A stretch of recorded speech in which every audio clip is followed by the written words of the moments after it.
I still remember that morning. The sky over Seattle was heavy and gray, as if even the clouds knew something was about to break. I sat in the 27th floor conference room, gripping a thick binder nearly 100 pages long, labeled Project Velotrack. Optimization Report. 10 years of work, 10 years of sleepless weekends, and endless revisions. Every line of data in that report was proof of how I helped turn Velocity Dynamics into the leading logistics company on the West Coast. And all I wanted today was something simple, a 10% raise. Michael Trent walked in, crisp white shirt, gray tie, and that confident look of a man the industry liked to call a genius. He didn't even glance at me as he sat down, eyes locked on his tablet. I began my presentation: efficiency gains, cost reductions, and new client retention, all tied to the system I'd built. My voice stayed calm and measured. But when I mentioned the raise, Michael finally looked up, raised an eyebrow, and laughed. His laugh echoed through the glass room, sharp, hollow, and far too loud. He leaned back, shaking his head. Lauren, you want 10% after 10 years? That's adorable. The word cut deep. My hands trembled slightly, but I kept my tone steady. He went on, in this industry, everyone's replaceable. If you think you're worth more, feel free to find someone willing to pay that. The air froze between us. I looked at him, searching for even a trace of decency, but all I saw was pride. I pressed my lips together and nodded. Understood. He smiled, one of those patronizing smiles that men like him wear when they think they're teaching you a life lesson. Good. You're talented, Lauren, but don't let your emotions make you forget who signs the paycheck. When I left the room, the sound of the glass door closing behind me was like a full stop at the end of a chapter. The open office outside buzzed with noise, keyboards clacking, phones ringing, no one looking up. I walked past the rows of desks, my reflection faintly visible in the glass wall. For years, I'd become part of this machine, believing that if I worked hard enough, the results would speak for themselves.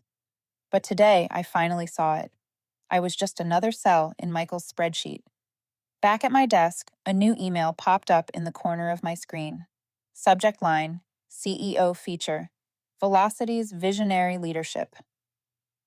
I opened it and stared at Michael's smiling face in the article, framed by bold text praising his vision and innovation in developing the VeloTrack system. The very project I had built, line by line, formula by formula. My throat tightened. The words of his groundbreaking algorithms felt like a cruel joke. I closed the laptop and leaned back, watching the rain streak across the window. Seattle rain, steady, cold, unbothered. I opened my drawer and took out a small USB drive, the one I never let anyone touch. Inside was the original architecture of the algorithms I'd built over the years.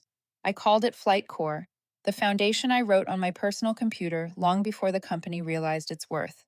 I had never signed a single document transferring ownership. Every file carried its timestamp, device ID, and completion log. Part of me had once believed the company would recognize my effort, that maybe Michael would understand, but after today, I knew better.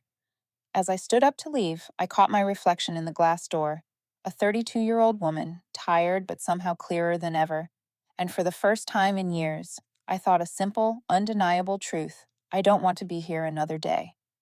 That afternoon, I walked home across the Fremont Bridge. The city lay hidden under mist, raindrops cold against my coat. I pulled out my phone and scrolled through unread emails. At the top was one from Elliot at Skyline Freight Systems, checking in. A polite line, a coffee invite I'd declined more than once before. Reading it now felt different, like someone had quietly opened a door I'd been afraid to approach. I didn't reply. I just saved the message, slipped the phone back into my pocket, and kept walking. That night, I couldn't sleep. Every sound in the apartment felt louder: the rain, distant traffic, the ticking clock. I stared at the ceiling, thinking about that line. Everyone is replaceable. I used to believe it, thinking humility was the key to survival. But now I realized it wasn't humility he wanted, it was control. For the first time in a long time, I felt angry. Not because he insulted me, but because I'd let someone else decide my worth for too long. The next morning, when I powered up my computer, another email appeared. Velocity's internal newsletter announcing the company's new strategy for the coming year, featuring Project VeloTrack 2.0. Not a single mention of me. I stared at the screen, silent, then opened the USB folder. Line after line of code. At the corner of one old script, I noticed a note I'd written years ago, built on trust, not on titles. I smiled, a small, certain smile. The sound of rain tapping on glass filled the room, steady and calm. Maybe it was time to go, before I, too, became part of that cold glass wall. I leaned back in my chair, exhaled slowly, and whispered to myself, maybe you felt this too, the moment you realize your effort has been reduced to numbers on someone else's spreadsheet. If you know what I mean, tell me where you're listening from. And if you believe in stories about reclaiming your own worth, make sure to subscribe because this journey isn't over yet. I arrived at the office earlier than usual the next morning, not to work, but to observe. The air inside was cold and dry, as sterile as the lines of data I used to build. Everything functioned perfectly, precisely, and without feeling. Michael walked through the workspace without greeting anyone. People just looked up, then lowered their heads and kept typing. I finally understood why Velocity's system was so efficient, because no one dared to make mistakes, no one dared to speak, and no one dared to leave. I turned on my computer, logged into the old database, and downloaded a full copy of VeloTrack's development history. Every line of code, every version carried my digital signature, and I knew I'd backed everything up to my personal repository long ago. When the company first requested integration, I had emailed the legal department asking to sign a copyright transfer, but they replied, not necessary yet. Only now did I realize that answer was the first crack in the wall Michael thought was unbreakable. I called an old friend, Natalie, an attorney specializing in intellectual property.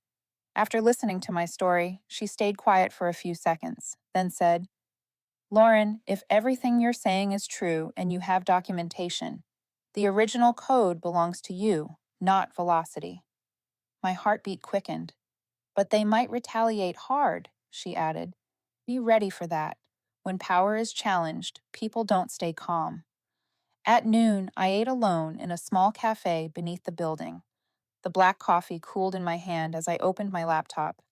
Over the years, I'd built dozens of prototypes, route optimization algorithms, demand forecasting models, versions I never submitted because they felt unfinished.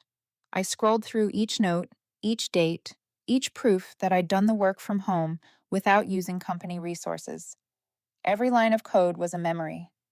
Long nights, the laptop by the window, streetlight reflections flickering across the screen.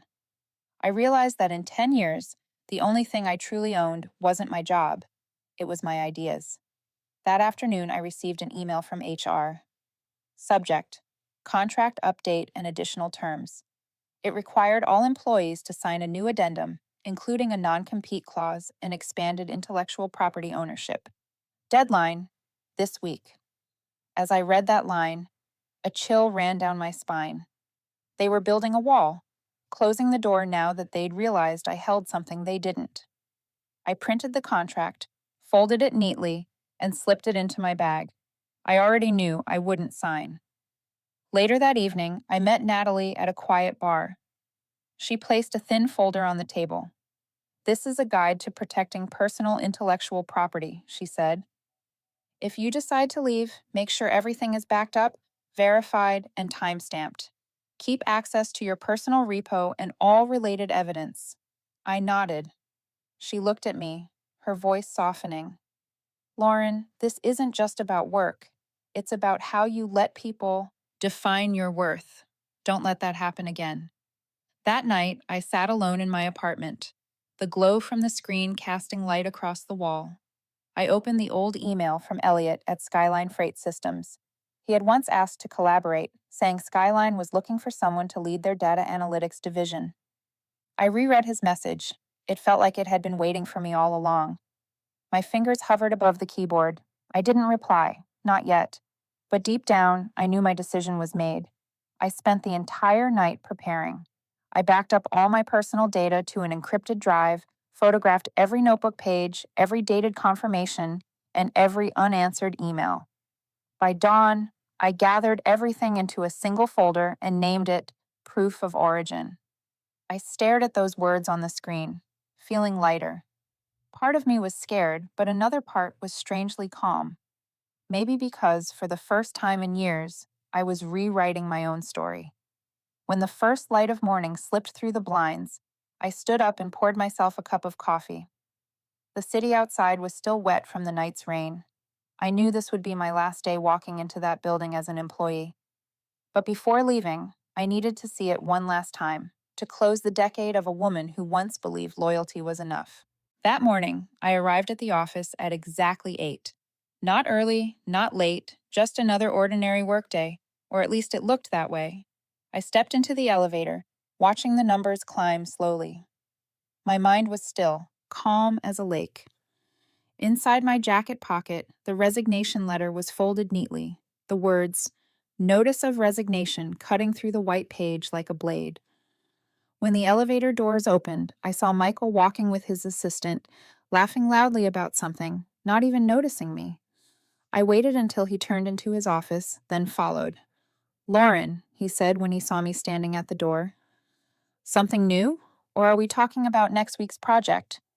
I placed the letter on his desk, my voice so calm it surprised even me. "I'm here to submit my resignation." He looked up, a flicker of surprise crossing his face before he leaned back in his chair, folding his arms. "I'm guessing you're joking. You were just mentioned in the internal report and the new project needs you." "I'm not joking," I said, meeting his eyes. "It's been 10 years, Michael. I've given everything I could. But if my worth here only earns a few laughs, maybe it's time I find somewhere else." He let out a short laugh. "I told you before, everyone's replaceable. Don't make this dramatic." "Maybe," I said, "but not everyone leaves their signature inside every line of code this company runs on." That stopped him. His expression shifted, like he'd just heard something he didn't like. "What are you implying?" "Nothing," I said slowly. "Just stating a fact. I've worked hard, and I never signed any document transferring my intellectual property rights. What's mine, I'll take. The rest, the company can keep." Michael stood up, moved from behind the desk, and walked closer. "Lauren, don't be foolish. You know exactly what happens if you leave.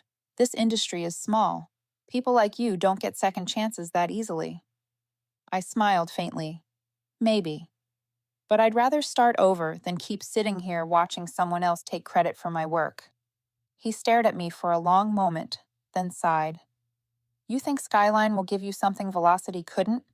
They'll use you, then drop you, just like every other company." "I'll take that risk," I said quietly. He turned away, his tone hardening. "Fine. If that's your choice, remember this. We have the best lawyers, and if you walk out with a single byte of company data, you'll regret it." "I'm not taking anything that doesn't belong to me," I said, "but I will take the one thing this company can't hold on to, the ability to create real value." He gave me one last look, eyes filled with anger. I said nothing more. I placed my badge on his desk, turned around, and walked out. As the glass door closed behind me, I heard something crash against his table. The hallway stretched long and bright, the white light glinting off the polished floor. I passed the workstations where I'd spent countless nights, laughing with colleagues, fixing problems no one else saw. A few people looked up, curious, but no one spoke. I nodded to them, then kept walking straight to the elevator. When I stepped outside, Seattle rain had started again, light, cold, insistent. I held my umbrella but didn't open it right away. I let a few drops hit my face. Each one felt like a reminder, I'm done here. On the way home, my phone buzzed with a notification, an internal email from Velocity. Subject, update, data security and confidentiality policy. I opened it, not surprised to see the first line warning that any employee leaving with company data would be considered in legal violation. They were already tightening the walls. I turned the phone off and slipped it into my pocket. There was nothing to fear. I had done everything by the book. Proof Dates, records, every step documented. Still, a strange emptiness lingered inside me. Not fear, just regret. Not for the job, but for the 10 years I had spent believing loyalty could protect me from contempt. That evening, I sat by the window, watching the city fade into mist. I opened my laptop and pulled up the old email from Elliot at Skyline. This time, I didn't hesitate. I typed quickly. Hi, Elliot. I think it's time we talked. I have a few ideas for improving your supply chain that I believe you'll want to hear. I hit send and closed the laptop. Outside, the streetlights reflected off the rain-slicked pavement, glowing soft and uncertain. I knew the call would come soon, and when it did, I'd be ready. 3 days after I sent the email, my phone rang while I was standing in line for coffee. Elliot's voice came through, low, steady, with a hint of excitement he didn't bother to hide. Lauren Price? I honestly didn't think you'd reply. I smiled faintly. Neither did I said. But I guess now is the right time. How about we meet today? He asked immediately. No small talk. Skyline headquarters, 15th floor. I want to hear your ideas. I glanced at my watch. 3 o'clock? Perfect. And Lauren? He paused for a second. I've been waiting for this call for 2 years. That afternoon, I arrived at the Skyline building. The atmosphere was nothing like Velocity. Bright, open, people talking with ease instead of tension. Elliot greeted me with a firm handshake and a genuine smile. He looked younger than the magazine photos suggested, with slightly tousled hair, a crooked tie, and the look of someone busy but grounded. We stepped into a small conference room with glass walls overlooking the rain-soaked city. I've read about you, Elliot said, and about that velocity feature on VeloTrack. He tilted his head, half smiling, half sympathetic. A shame your name wasn't in it. I'm used to it, I said quietly. I'm not after fame. I'm after fairness. He nodded. Fairness, I can work with. You mentioned a new system in your email? I opened my laptop and projected the model I called Flight Core, the foundational algorithm I'd developed to predict logistics demand in real time. It doesn't just optimize routes, I said. It learns from real-world errors. Implemented correctly, it can cut costs by 20% within 3 months. Elliot watched intently, occasionally nodding. When I finished, he asked, You have proof this is your independent invention? Of course. I took a small hard drive from my bag and placed it on the table. Everything's time-stamped, verified, and legally mirrored. I don't need them to acknowledge it. I just need them to be unable to deny it. He paused, then chuckled softly. I like how you talk. All right, then. Skyline's been looking for someone to lead our algorithm division. I want you to run it. Triple your previous salary, stock options, and full ownership of your inventions. But most importantly, your name goes on the product. I kept my face composed even as my heart raced. I want everything in writing, I said, including full technical autonomy and transparent IP acquisition processes.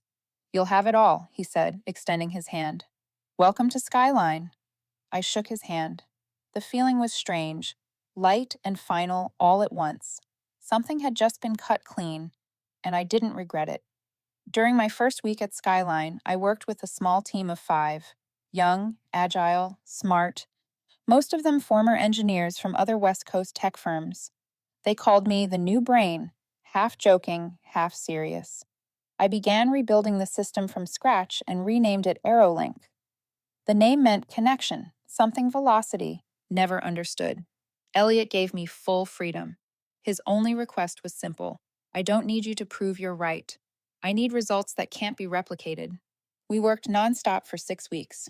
The energy came back to me like a tide I thought was long gone. Every time the team ran a successful simulation, excitement filled the room. The same kind I felt 10 years ago when I built my first working algorithm. No one stole credit. Every contribution was acknowledged. For the first time, I didn't just belong to a system, I was shaping it. One late evening, as the team reviewed data, a young engineer named Ryan pointed at the screen. Lauren, Velocity just posted something on LinkedIn. They're announcing VeloTrack 2.0, the most advanced optimization yet. I leaned closer. The headline sat above a photo of Michael, standing in front of the company logo with that same confident smile. The description boasted that Velocity continued to lead the industry with strictly protected proprietary technology. Ryan sighed. Guess they're trying to send a message. Let them talk, I said, closing the screen. We don't need to explain anything. The results will speak for us. A month later, AeroLink entered its first live trial. The system predicted port congestion and delivery times down to the hour, cutting average costs by 28%. The results sent Skyline's business division into overdrive. Elliot called me up to his office, tossing a report onto the desk. You just made the board want to roll this out nationwide. I stared at the numbers, proud but uneasy. Michael won't stay quiet, I said. Elliot smiled. I hope not. That means he's scared. That night, I left the office late. Rain fell again, steady and rhythmic against the glass, like distant drums. I stood under the building's awning, staring across the street where Velocity's logo still glowed through the night. I knew they were watching me, probably already digging for information. But I also knew this time the game was different. This time, I wasn't the one on defense. When I got home, my phone buzzed. A new notification. A podcast update. Corporate Truths. New episode. The Betrayal of Innovation. A former Velocity insider speaks out. I stared at the title, a tight ache forming in my chest. I didn't need to open it to know who was behind it. Michael had just made his first move. I sat frozen on the couch, staring at the phone screen showing the title of the new podcast episode. Part of me wanted to ignore it, but curiosity won. I pressed play. The host's voice came through, calm and low, like someone narrating a true crime story. Today we're discussing the controversy between two of Seattle's leading logistics companies, Velocity Dynamics and Skyline Freight. An internal source claims that a former senior employee at Velocity carried proprietary technology to a competitor. Joining us is someone who worked directly with her. The next voice made my stomach tighten. It was Alice, my former colleague, who had sat across from me for 3 years. Lauren was brilliant, she said, but she knew how to use it to her advantage.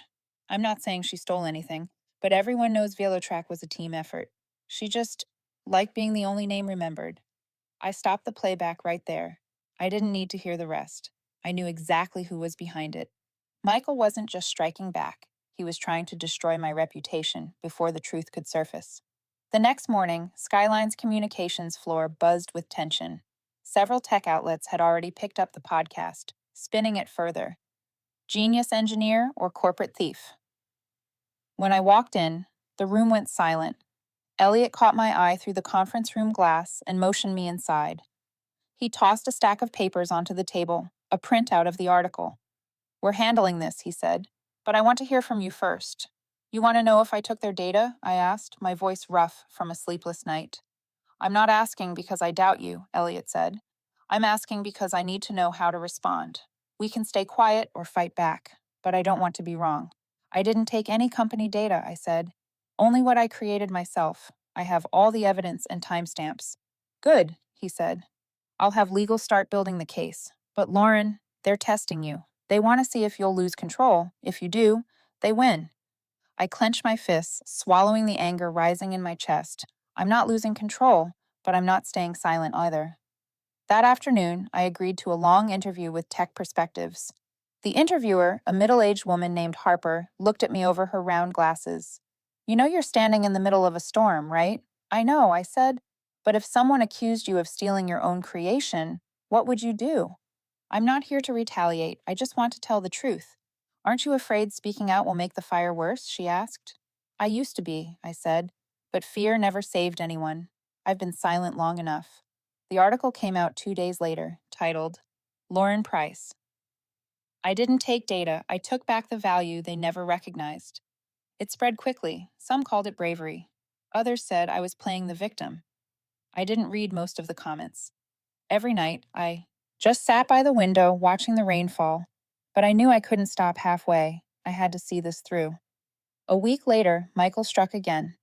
Velocity released a press statement accusing Skyline of deliberate misappropriation of company-owned intellectual property. Attached were screenshots of code fragments showing similarities to Aerolink's system, inevitable since I had written the foundation for both. The story spread across every major tech outlet. Elliot called an emergency meeting. They just filed a motion in district court, he said. They're requesting an injunction to halt Aerolink until the dispute is settled. I stared at the paper in his hand, a chill creeping through me. If that injunction is granted, we'd have to shut the system down immediately? Yes, up to 30 days, and our biggest partner will suspend the contract. The room fell silent. Outside, the team kept running simulations, unaware that their work might be frozen at any moment. I looked at Elliot. What do you need me to do? Stay calm and trust me, he said. We'll fight this legally. But if you have anything that can help, start gathering it. As he spoke, a memory hit me. Those old emails between me and Velocity's legal department, the ones they never answered, where I'd formally requested an IP transfer agreement. I still had them. Dated, time-stamped, digitally verified. Maybe it wouldn't be enough to win outright, but it was something they couldn't erase. That night, back in my apartment, I opened my laptop and clicked into the folder labeled Proof of Origin. One by one, the files appeared, silent witnesses to years of work. Each annotation, each note, each timestamp was part of my defense. Outside, the rain turned heavier, beating against the glass. Somewhere across the city, Michael was probably awake too, preparing for the court battle he believed would end me. But what he didn't know was that this time, I was more ready than ever. The hearing took place on a gray Monday morning, Seattle wrapped in fog. I sat in the county courthouse waiting room beside Natalie, my old friend and now my attorney. She flipped through a thick binder, pausing every so often to glance at me. You holding up? She asked quietly. I don't know, I admitted. It feels like I'm about to prove to the whole world that I'm not a thief. Natalie smiled, not to comfort, but to ground me. You don't need to prove it to the whole world. Just prove it with data. And no one does that better than you. The courtroom was small, with pale walls under dim lights. Across from me sat Michael, flanked by two Velocity lawyers. He looked nothing like the polished man the press adored, his face stiff, his hair combed too neatly. When our eyes met, he smiled faintly, as if this were still a game he was sure he'd win. The judge began reading the case summary. Velocity accused me and Skyline of using proprietary algorithms and source code developed during my employment. They requested an injunction to suspend Aerolink's operations pending investigation. Natalie stood, her tone calm and precise. Your Honor, the code in question was independently created by Ms. Price during personal time, on personal equipment, with no use of company resources. We have timestamps, development logs, and emails proving Velocity never held ownership of these algorithms. One of Velocity's attorneys rose, voice clipped and cold. But, Your Honor, while employed at Velocity, Ms. Price used these same systems within our projects. Even if developed off the clock, they provided direct benefit to the company. Therefore, they belong to Velocity. Michael leaned back, eyes gleaming with quiet triumph. Natalie didn't flinch. The original employment contract clearly states that intellectual property applies only to products created using company resources during working hours. We have that contract here, Your Honor. She lifted the file. And we also have emails showing Velocity declined to sign an IP transfer agreement despite Ms. Price's formal request. The judge reviewed the documents, nodding. The evidence will be entered into the record. However, due to partial code overlap between the systems, the court will require additional review. In the meantime, Aerolink's commercial deployment will be temporarily suspended for 30 days. Each word landed like ice water. Skyline would have to halt all testing, and pending contracts would freeze. Michael glanced at me, his eyes filled with quiet satisfaction. On the way back, I said nothing. Elliot met me in the Skyline lobby, worry etched into his face. 30 days, he said softly. We wait for the next hearing. Wait? I looked at him, struggling to keep my composure. They just want around, Elliot. If I stay silent, they'll think I agree. Sometimes taking a step back is a strategy, not surrender, he said. I didn't reply. He was right, but that didn't make the helplessness any easier. That night, sleep wouldn't come. I went through every file, Every email, every log I'd ever archived. Everything was perfect, yet something felt missing until I stumbled on an old folder in my external drive. It contained emails between Michael and me from 3 years ago. I opened one. The subject line read, Formal Proposal, IP Acquisition. In it, I formally offered Velocity the chance to purchase the Flight Core algorithm, outlining a compensation structure. Below it was Michael's reply. No need to overcomplicate things. Just deploy it if it works. We'll deal with the rest later. My heart pounded as I read it again and again. This was the key. His words proved he knew I owned the technology and had chosen to ignore protocol. I immediately sent a copy to Natalie. The next morning she called, her voice bright with rare excitement. Lauren, this is it. That email proves Velocity knew you owned the IP and still used it. If the court accepts it, the injunction will be overturned. I looked out the window where sunlight finally broke through the gray clouds. 30 days might test us, but now I had something they couldn't deny. While Skyline paused commercial work, we didn't stop moving. I spent those days refining the system, optimizing the algorithms, and rewriting documentation. Elliot was always nearby, bringing coffee, sharing quiet updates from legal.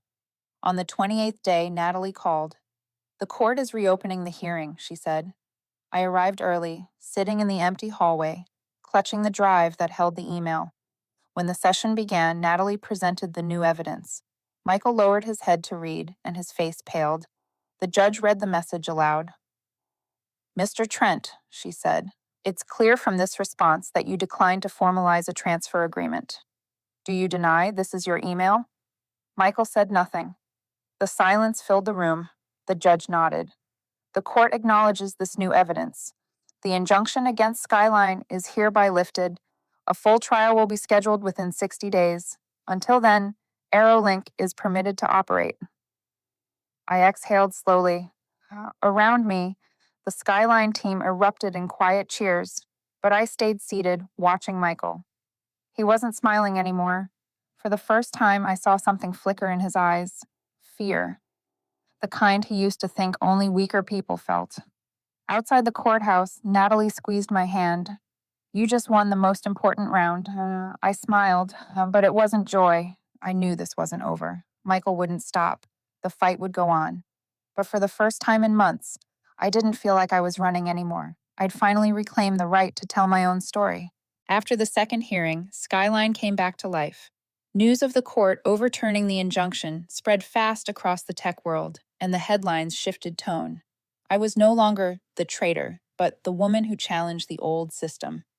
The engineering team returned to work that same night, the office filled with the clatter of keyboards, bursts of laughter, and the sound of air finally rushing back into lungs that had held their breath for weeks. Elliot walked past the workstations and stopped beside my desk. Thanks for not giving up, he said quietly. If you hadn't held your ground, Skyline might not be here. I smiled. Thanks for believing in me. But I knew the celebration wouldn't last. Michael wasn't the kind to lose quietly. And just as I expected, a week later, Velocity's financial report went public. Stocks down nearly 40% in a single quarter. Their two biggest clients, Interport and Northbridge, announced a temporary suspension of contracts over system reliability concerns. Investors started pulling out. Rumors spread like oil on water. On Monday morning, Elliot called me into the conference room. He was holding a newspaper with a headline that read, Velocity Dynamics on the verge of collapse. He set it on the table, his expression a mix of satisfaction and caution. You were right, he said. They're in free fall. I looked at the page for a long moment. I don't want them to collapse, I said softly. I just wanted fairness. Elliot tilted his head.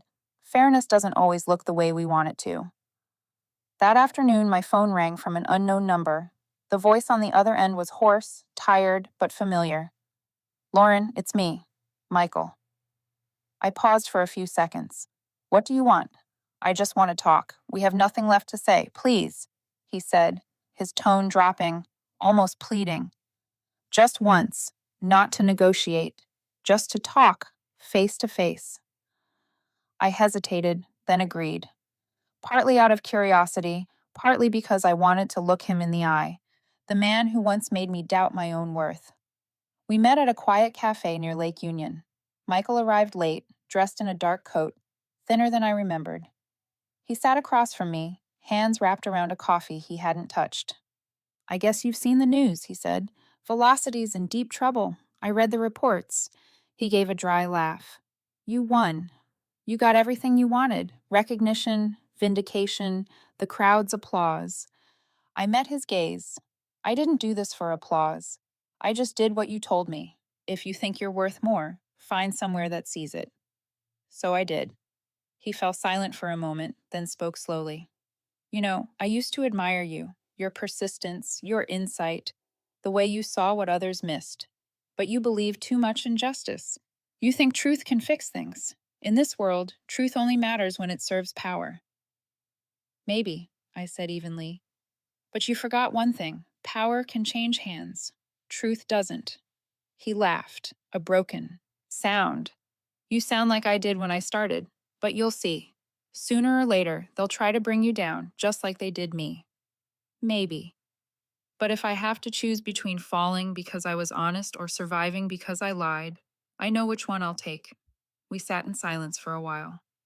Outside, the rain began again, a thin veil over the lake. Michael's voice turned quieter, almost like a confession. "The board's pushing me out. They want my resignation. Maybe I deserve it.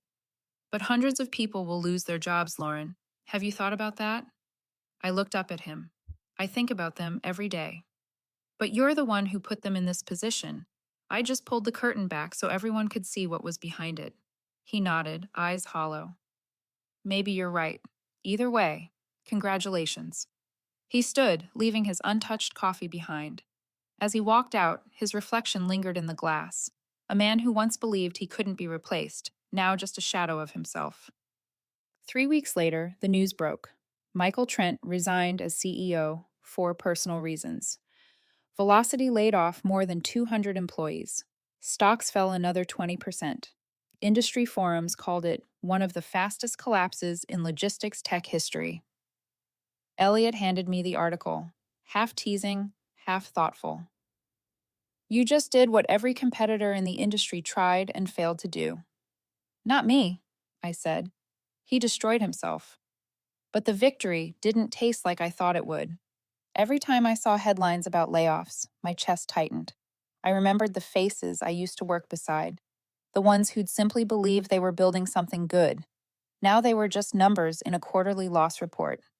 One evening, I sat in the office looking out at the city lights. Elliot came in holding 2 cups of coffee. He said, "Skyline just landed 3 new contracts, all former Velocity clients." I smiled faintly. "Sounds fair." He sat next to me, quiet for a moment.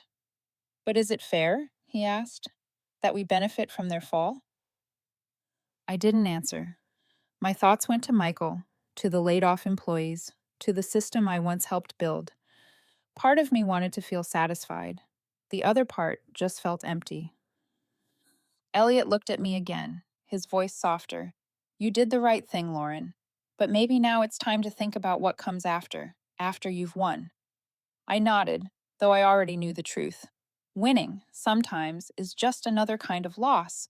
And Elliot's question would stay with me long after that night, until I found a way to turn the aftermath into something that finally meant more than revenge. I spent many nights thinking about what Elliot had said. "Now's the time to decide what you'll do after you've won." Won. Such a strong word. But what I felt inside was anything but strength. The more the headlines praised the woman who brought down an empire, the colder I felt. There was no pride, only quiet, heavy stillness. One night, I received a message from an unknown number. "Lauren, this is Kara. I used to work in Velocity's operations team. They cut the entire department last week. I heard you're at Skyline. Can you help me find something?"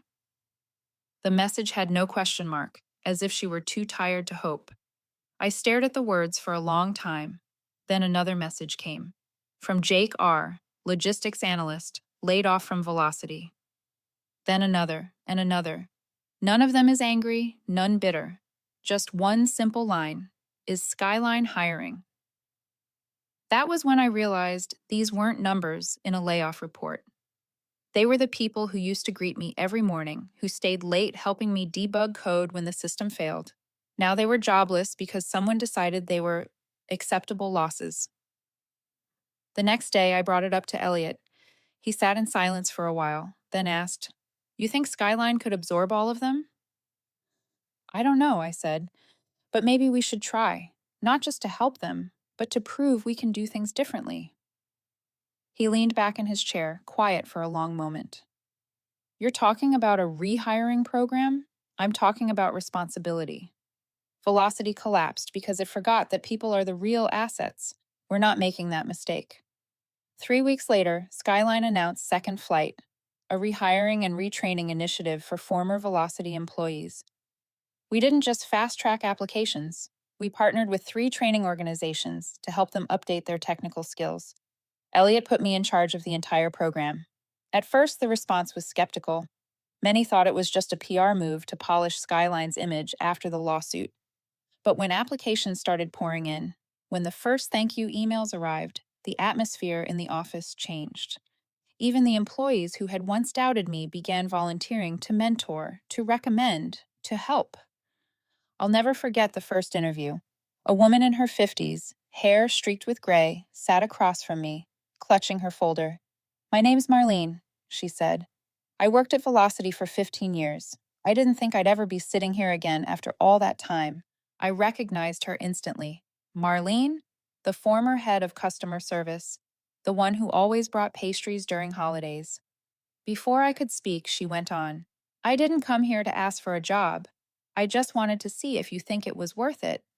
Worth putting so many people like us out of work so that justice could be called fair." I stayed silent. Her question hit like a knife to the chest. Finally, I said softly, "I can't change what happened, but I can change what comes next. If you're willing, I'd like you to lead our customer service training program. Not as compensation, just as a beginning." Marlene looked at me, eyes glistening. "You think I can still do it?"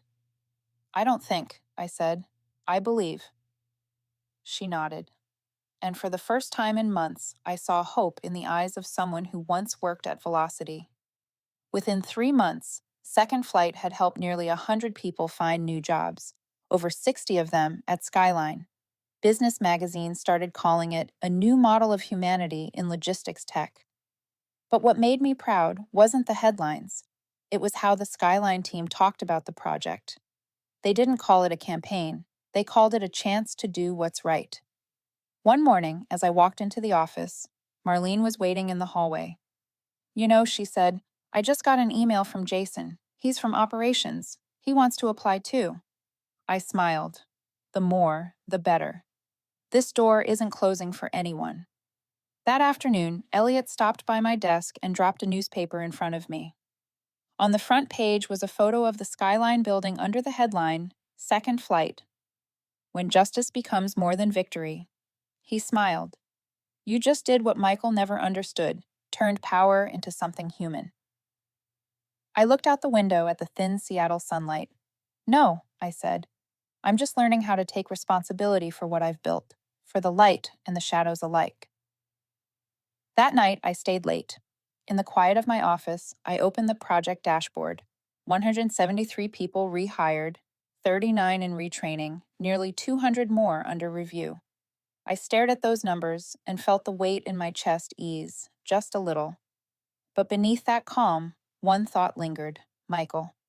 The man who once made me question my worth had vanished from the news. No one knew where he'd gone, and somehow, I knew this wasn't the end. One crisp autumn morning, more than 6 months after the Second Flight program began, I found an unmarked envelope on my desk. No return address, just a single handwritten line. "Thank you for helping me understand." Inside was a clipped article from the Wall Street Journal: "The Rise of Skyline Freight and the Collapse of Velocity Dynamics. Lessons from Leadership." Beneath it lay a folded note in handwriting I knew by heart. "You once said power can change hands, but truth never does. You were right, Michael." I sat there for a long time, caught between something sharp and something soft.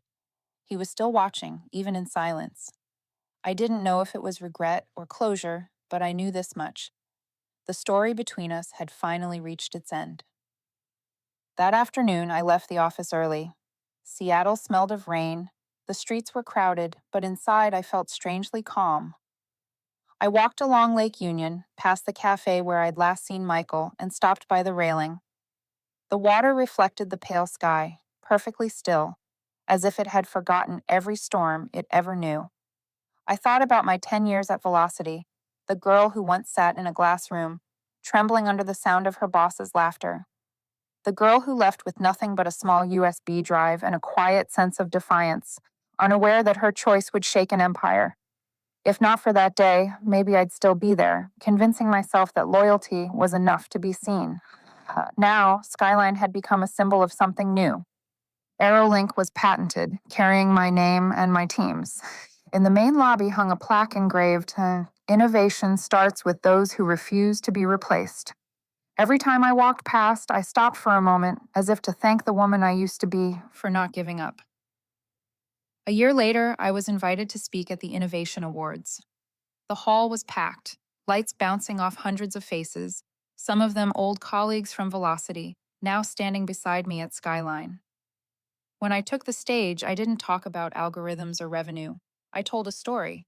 I used to think revenge meant making someone fall, but real revenge is when you rise, stronger, wiser, refusing to let pain turn you into what broke you. Justice doesn't always come from the courtroom. Sometimes it begins the moment you believe you deserve better than the way they treated you.